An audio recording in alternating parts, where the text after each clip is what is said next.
तो दोस्तों आज हमारा टॉपिक है दक्षिण भारत के राज्य और इससे संबंधित आज हम अति महत्वपूर्ण प्रश्नों के बारे में बात करेंगे। तो वीडियो में अंत तक बने रहे। तो चलो वीडियो को शुरू करते हैं। तो आपका पहला सवाल है कि भाग अ में दी गई रचनाओं के रचयिताओं का सही क्रम है। तो सही क्रम बताना यानी कि मिलान करनी है। ठीक है, तो इसमें मिताक्षरा है जो किसकी रचना है, तो मिताक्षरा रचना है विज्ञानेश्वर की। ठीक है, और अगला है कि दाय भाग, तो दाय भाग रचना है किसकी, तो दाय भाग है जीमूतवाहन की रचना। कृत्य कल्पत्रु, तो कृत्य कल्पत्रु है जो रचना है नयनचंद्र सूरी की। और चौथा है रंभा मंजरी, और रंभा मंजरी है जो रचना है किसकी, लक्ष्मीधर भट्ट की। इसलिए आपका सही जवाब होगा ऑप्शन नंबर 3। ठीक है, ऑप्शन नंबर 3 आपका राइट आंसर हो जाएगा। तो वापस से देख लो कि मिताक्षरा किसकी रचना है, तो मिताक्षरा रचना है विज्ञानेश्वर की। दाय भाग किसकी रचना है, तो दाय भाग है जीमूतवाहन की। कृत्य कल्पत्रु किसकी रचना है, तो नयनचंद्र सूरी की। और रंभा मंजरी है, यह रचना है लक्ष्मीधर भट्ट की। ठीक है, अगला सवाल है कि बादामी के चालुक्य शासक पुलिकेशिन द्वितीय ने कौन सी उपाधि धारण की थी, तो इन्होंने धारण की थी परमेश्वर की उपाधि। ठीक है, तो परमेश्वर की उपाधि किसने धारण की थी, अगर एग्जाम में पूछा जाए तो आपको याद रखना है। तो परमेश्वर की उपाधि धारण की थी किसने, पुलिकेशिन द्वितीय ने धारण की थी। ठीक है, जो चालुक्य शासक था। ठीक है, बादामी के चालुक्य शासक पुलिकेशिन द्वितीय ने परमेश्वर की उपाधि है जो धारण की थी।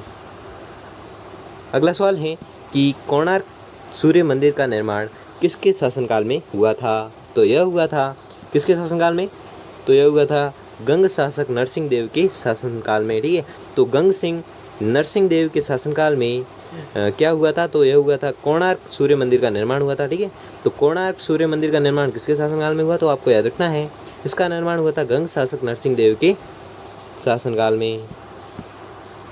इसको वापस जूम कर देते हैं। ठीक है, अगला सवाल है कि 9वीं शताब्दी में याज्ञवल्क्य स्मृति पर लिखी गई टीका दाय भाग के नाम से प्रसिद्ध है, जिसके लेखक है, तो जिसके लेखक कौन है, जीमूतवाहन। अभी हमने मिलान में देखा था। ठीक है, तो किस रचना के रचयिता है, तो यह है दाय भाग रचना के रचयिता। ठीक है, दाय भाग रचना के रचयिता कौन है, तो जीमूतवाहन है। ठीक है, तो आपको याद रखना है। अगला सवाल है कि बादामी के चालुक्य वंश का वास्तविक संस्थापक था, तो कौन था, वह था पुलिकेशिन प्रथम। ठीक है, तो पुलिकेशिन प्रथम है जो बादामी के चालुक्य वंश का वास्तविक संस्थापक था। कौन था, पुलिकेशिन प्रथम। अगला सवाल है कि वर्तमान में बादामी स्थित है, तो कहाँ पर स्थित है, तो यह स्थित है बागलकोट कर्नाटक में। ठीक है, तो बागलकोट कर्नाटक में क्या स्थित है, तो यह स्थित है बादामी। ठीक है, तो बादामी कहाँ पर स्थित है, अगर एग्जाम में पूछा जाए तो आपको याद रखना है बादामी स्थित है कहाँ पर, बागलकोट में। और बागलकोट कहाँ पर है, कर्नाटक में। अगला सवाल है कि पुलिकेशिन द्वितीय के बारे में किस अभिलेख से जानकारी मिलती है, तो यह मिलती है ऐहोल अभिलेख से। ठीक है, तो ऐहोल अभिलेख से किस शासक के बारे में जानकारी मिलती है, तो आपको याद रखना है यह मिलती है पुलिकेशिन द्वितीय के बारे में जानकारी किस अभिलेख से, तो आपको याद रखना है वह अभिलेख है ऐहोल अभिलेख। ठीक है, तो आपको याद रखना है। अगला सवाल है कि cradle of Hindu temple architecture के नाम से प्रसिद्ध है, तो क्या प्रसिद्ध है, ऐहोल। ठीक है, ऐहोल है जो cradle of Hindu temple architecture के नाम से प्रसिद्ध है। कौन है, तो वह प्रसिद्ध है ऐहोल। अगला सवाल है कि मालेगीति शिवालय कहाँ स्थित है, तो यह स्थित है कहाँ पर, बादामी में। ठीक है, तो बादामी में क्या स्थित है, तो आपको याद रखना है बादामी में स्थित है मालेगीति शिवालय। ठीक है, तो मालेगीति शिवालय है जो बादामी में स्थित हैं। अगला सवाल है कि निम्न में से सत्य युग्म है, तो सत्य युग्म को पहचानना है, तो सत्य युग्म है उपयुक्त सभी। ठीक है, ये तीनों युग्म है जो संगमेश्वर मंदिर जो विजयादित्य इसके निर्माता है। ठीक है, विरूपाक्ष मंदिर है जो विक्रमादित्य द्वितीय की रानी लोक महादेवी इनकी निर्माता है। और मल्लिकार्जुन मंदिर है जिसका निर्माता है कौन, विक्रमादित्य द्वितीय की रानी त्रैलोक्य महादेवी। तो आपका सही जवाब होगा ऑप्शन नंबर 4, यानी कि ये जो तीनों युग्म हैं वह एकदम सत्य है। और इसमें देखिए तो इसमें नोट है कि पाटदकल के मंदिर समूह को 1987 में यूनेस्को की विश्व विरासत की सूची में शामिल किया गया था। कब किया था, तो ये किया गया था 1987 में किया गया था। किस मंदिर समूह को, तो आपको याद रखना है वह है पाटदकल के मंदिर समूह को। अगला सवाल है कि तेलुगु लेखक व कवि नानन्य भट्टारका वेंगी के किस चालुक्य शासक के दरबारी कवि थे, तो आपको याद रखना है वह थे राजा राजा नरेंद्र। ठीक है, राजा राजा नरेंद्र है जो चालुक्य शासक के दरबारी कवि थे। कौन थे? राजा राजा नरेंद्र। ठीक है, तो प्रश्न क्या है कि तेलुगु लेखक व कवि नानन्य भट्टार का व्यंगी के किस? तो व्यंगी के राजा राज नरेंद्र है जो चालुक्य शासक के दरबारी कवि थे। और इसका नोट है, नोट पढ़ लेते हैं। नोट है कि आंध्र महाभारतम व आंध्र शब्द चिंतामणि इनकी प्रमुख रचनाएं हैं। तो इनकी जो रचनाएं हैं उनका नाम है आंध्र महाभारतम व आंध्र शब्द चिंतामणि। ठीक है, एक किनकी रचना है तो आपको याद रखना है, यह रचना है राजा राजा नरेंद्र की। अगला सवाल है कि कुदाला संगम किस समाज सुधारक का समाधि स्थल है? तो आपको याद रखना है यह है बासवन्ना का। ठीक है, तो बासवन्ना का समाधि स्थल कौन सा है? ठीक है, तो बासवाना समाधि स्थल है वह किस समाज सुधारक का है? तो आपको याद रखना है कुदाला संगम है जो बासवाना समाज सुधारक की समाधि का स्थल है। ठीक है, कुदाला संगम है जो किस समाज सुधारक का समाधि स्थल है? तो आपको याद रखना है वह है बासवाना की। ठीक है, तो बासवाना की समाधि स्थल है क्या? कुदाला संगम। अगला सवाल है कि कल्याणी के चालुक्य वंश की राजधानी मानेखेत से किसने कल्याणी स्थानांतरित की? तो यह की थी सोमेश्वर प्रथम ने। ठीक है, तो सोमेश्वर प्रथम ने क्या किया था? तो सोमेश्वर प्रथम ने किया था कल्याणी के चालुक्य वंश की राजधानी मानेखेत से कल्याणी स्थानांतरण की थी। किसने की थी? अगर एग्जाम पूछे तो यह की थी किसने? सोमेश्वर प्रथम ने की थी। ठीक है, तो आपको याद रखना है। अगला सवाल है कि चोल रूपी गज के लिए केसरी किसे कहा गया है? तो आपको याद रखना है यह कहा गया है जय सिंह द्वितीय को। ठीक है, तो जय सिंह द्वितीय को क्या कहा गया है?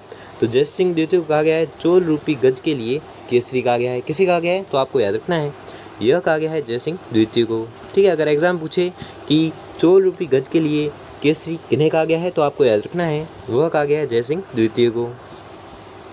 और इसकी नोट है इसमें है कि बेलगांव अभिलेख में जय सिंह द्वितीय को चोल रूपी गज के लिए केसरी कहा गया है। ठीक है, किस अभिलेख में? अगर अभिलेख का पूछे तो बेलगांव अभिलेख है। ठीक है, इसको जूम आउट कर देते हैं वापस से, प्रश्न सही दिखे। अगला सवाल है कि सुमिलित कीजिए। तो सुमिलित करना है। ठीक है, तो सुमिलित करना है तो पहला है ग्रंथ और रचनाकार। ठीक है, तो ग्रंथ ये है कि मानसोलास ग्रंथ है जो किसके द्वारा रचित है? तो मानसोलास ग्रंथ है वह रचित है सोमेश्वर तृतीय के द्वारा। और चंद्रप्रभा चरित है वह है श्रीधर आचार्य द्वारा रचित है। और कर्नाटका कल्याणकार का वह रचित है जगदल्ला सोमनाथ द्वारा। और मदन तिलक है जो ग्रंथ वह रचित है किनके द्वारा? चंद्रराज के द्वारा। ठीक है, तो आपका सही जवाब होगा ऑप्शन नंबर 1। ठीक है, ऑप्शन नंबर 1 है जो राइट आंसर हो जाएगा। वापस से एक बार देख लो कि मानसोलास है जो सोमेश्वर तृतीय द्वारा रचित है। ठीक है, और चंद्रप्रभा चरित ग्रंथ है जो श्रीधर आचार्य द्वारा रचित है। कर्नाटका कल्याणकार का है जो जगदल्ला सोमनाथ द्वारा रचित है। और मदन तिलक है जो चंद्रराज द्वारा रचित हैं। ठीक है, तो आपको याद रखना है। अगला सवाल है कि 12वीं शताब्दी में बिज्जल ने कल्याणी पर अधिकार कर लिया और यह किस वंश का था? तो यह था कुलचरी वंश का। ठीक है, कुलचुरी वंश का था। कौन था? तो यह था बिज्जल। ठीक है, बिज्जल था। वापस से प्रश्न पढ़ो कि 12वीं शताब्दी में बिज्जल ने कल्याणी पर अधिकार किया। ठीक है, तो बिज्जल ने कल्याणी पर अधिकार किया। कहाँ पर अधिकार किया? तो यह किया था कल्याणी पर अधिकार किया था। ठीक है, और बिज्जल किस वंश का था? तो आपको याद रखना है बिज्जल वंश का था कलचुरी वंश का था। ठीक है, कलचुरी वंश का कौन था? तो आपको याद रखना है कलचुरी वंश का था बिज्जल। अगला सवाल है कि अभिलेखों में किस चालुक्य शासक को भुजबलवीर कहा गया है? तो यह कहा गया है सोमेश्वर चतुर्थ को। ठीक है, तो सोमेश्वर चतुर्थ को क्या कहा गया है? तो आपको याद रखना है सोमेश्वर चतुर्थ को कहा गया है भुजबलवीर। ठीक है, भुजबलवीर है जो किसे कहा गया है? सोमेश्वर चतुर्थ को कहा गया है। और ये चालुक्य शासक है। ठीक है, तो आपको याद रखना है। अगला सवाल है कि कन्नड़ साहित्य के त्रिरत्न कहा जाता है। तो किन्हें कहा जाता है? राणा, पंपा और पोना। ठीक है, राणा, पंपा और पोना ये तीनों हैं जिन्हें कन्नड़ साहित्य के त्रिरत्न कहे जाते हैं। कौन कहे जाते हैं? राणा, पंपा और पोना। ठीक है, ये तीनों हैं जो त्रिरत्न कहे जाते हैं। किस साहित्य में? तो कन्नड़ साहित्य में कहे जाते हैं। अगला सवाल है कि देवालय चक्रवर्ती कहा गया है। तो किन्हें कहा गया है?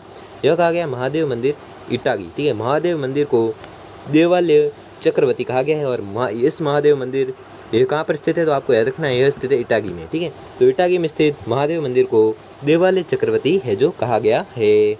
और इसका नोट है कि यह मंदिर विक्रमादित्य षष्ठम के सेनापति महादेव ने बनवाया था। ठीक है, तो आपको याद रखना है। इसका निर्माण अगर पूछे तो निर्माण करवाया था विक्रमादित्य षष्ठम के सेनापति महादेव ने इसका निर्माण करवाया था। किस मंदिर का? तो महादेव मंदिर का, जो कहाँ पर स्थित है? इटागी में स्थित है। अगला सवाल है कि चालुक्य विक्रम संवत की शुरुआत किसने की थी? तो यह की थी किसने? विक्रमादित्य षष्ठम ने। ठीक है, तो विक्रमादित्य षष्ठम ने चालुक्य विक्रम संवत की शुरुआत है जो की थी। किसने की थी? विक्रमादित्य षष्ठम ने की थी। अगला सवाल है कि दक्षिणापथ में वकाटक वंश के शासन का संस्थापक था, तो कौन था? यह था विद्याशक्ति। ठीक है, तो विद्याशक्ति है जो दक्षिणापथ में वकाटक वंश के शासन का संस्थापक था। कौन था? विद्याशक्ति। और इसकी व्याख्या है कि विद्याशक्ति ने 3वीं सदी के मध्य में अपने राज्य की स्थापना की थी। ठीक है, तो आपको याद रखना है। अगला सवाल है कि अजंता की गुफाएं किनके शासनकाल में निर्मित हुई? तो यह हुई थी उक्त एक और उक्त दोनों के शासनकाल में, सातवाहन वंश और वकाटक वंश के हरिसेन के समय, इन दोनों के वंश के समय हुई थी। किस गुफाओं का निर्माण हुआ था? तो अजंता की गुफाओं का निर्माण हुआ था। ठीक है, तो अजंता गुफाएं हैं जो सातवाहन वंश और वकाटक वंश के हरिसेन के समय में निर्मित हुई थी। कौन सी गुफाएं? अजंता की गुफाएं। अगला सवाल है कि श्रवण बेलगोला जो कर्नाटक में स्थित है, देखो श्रवण बेलगोला है कि इंद्रगिरी पर्वत पर गोमतेश्वर बाहुबली की प्रतिमा स्थापित करने का श्रेय है। तो किन्हें श्रेय दिया जाता है? तो यह श्रेय दिया जाता है गंग सिंह रचमल चतुर्थ के मंत्री चामुंड राय को। ठीक है, तो गंग सिंह रचमल चतुर्थ के मंत्री चामुंड राय को क्या श्रेय दिया जाता है? तो यह श्रेय दिया जाता है कि श्रवण बेलगोला के इंद्रगिरी पर्वत पर गोमतेश्वर बाहुबली की प्रतिमा स्थापित करने का श्रेय दिया जाता है। किन्हें दिया जाता है? तो चामुंड राय को दिया जाता है। अगला सवाल है कि कन्नौज के प्रसिद्ध शासक सम्राट हर्षवर्धन की दक्षिण विजयों पर रोक लगाने वाला चालुक्य शासक कौन था? तो वह शासक था पुलिकेशिन द्वितीय। ठीक है, तो पुलिकेशिन द्वितीय है जो वह शासक था जो कन्नौज के प्रसिद्ध शासक सम्राट हर्षवर्धन की दक्षिण विजयों पर रोक लगाने वाला चालुक्य शासक था। कौन था? सम्राट हर्षवर्धन की वह था पुलिकेशिन द्वितीय। ठीक है, तो पुलिकेशिन द्वितीय है जो हर्षवर्धन की दक्षिण विजयों पर रोक लगाने वाला चालुक्य शासक था। कौन था? पुलिकेशिन द्वितीय। और इसकी व्याख्या है कि बदामी के चालुक्य शासक पुलिकेशिन द्वितीय ने नर्मदा के निकट हुए युद्ध में हर्षवर्धन को पराजित किया तथा उनकी दक्षिण विजय पर रोक लगा दी। अगला सवाल है, और यह आज का अंतिम सवाल है कि ऐहोल अभिलेख का लेखक था। तो ऐहोल अभिलेख का लेखक था कौन? रविकीर्ति। ठीक है, अगर एग्जाम में पूछे कि रविकीर्ति कौन था, तो रविकीर्ति ऐहोल अभिलेख का लेखक था, या ऐहोल अभिलेख का लेखक कौन था, तो वह था कौन? रविकीर्ति। ठीक है, तो आपको याद रखना है। यह बहुत बार पूछा जाता है, इसलिए मैं वेरी मोस्ट इंपोर्टेंट कर लो इसको। ठीक है, और इसकी व्याख्या है कि रविकीर्ति बादामी के चालुक्य शासक पुलिकेशिन द्वितीय का दरबारी कवि था। तो दोस्तों, आपको वीडियो कैसा लगा हम कमेंट बॉक्स में कमेंट करके जरूर बताएं। अगर वीडियो अच्छा लगा हो या आपके लिए थोड़ा सा भी हेल्पफुल साबित हुआ हो तो वीडियो को लाइक और चैनल को सब्सक्राइब कर लीजिए। धन्यवाद।